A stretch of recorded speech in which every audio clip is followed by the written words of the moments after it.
పోలవరం జిల్లా చింతూరు ఏజెన్సీలో డ్రగ్స్ పై పోలీస్ శాఖ ఉక్కుపాదం మోపింది.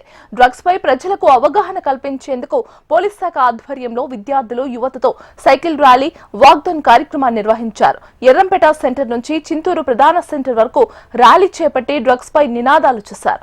యువత, విద్యార్థులు మత్తుకు బానిసై భవిష్యత్తును అంధకారంలో నెట్టుకోవద్దని ఏఎస్పీ హేమంత్ అన్నారు. గంజాయి తరలిస్తూ పట్టుబడిన వారిపై కఠిన చర్యలు ఉంటాయని హెచ్చరించారు.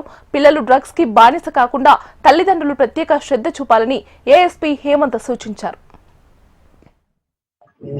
అభ్యుదయ సైకిల్ ర్యాలీ ప్రోగ్రామ్ అనేది 2 months నుంచి జరుగుతుంది. November 11th స్టార్ట్ అయింది.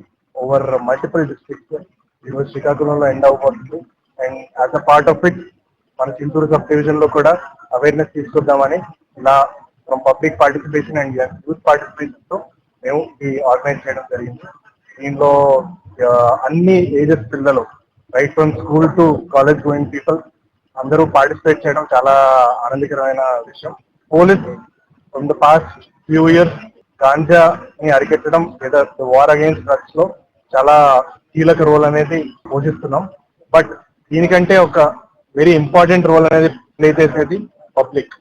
ఈ అభ్యుదయ ర్యాలీ యొక్క మెయిన్ ఎయిమ్ కూడా అదే, మాస్ పబ్లిక్ మూవ్మెంట్ అనేది క్రియేట్ చేయాలి for creating ganja and drug free society. As a part of that మేము essay writing competition, multiple awareness campaigns క్రిందటి లాస్ట్ 1 year లోనే ఒక చింతూరు సబ్ డివిజన్ లోనే ఓవర్ 600 అవేర్నెస్ ప్రోగ్రామ్స్ అనేవి క్రియేట్ చేయడం జరిగింది.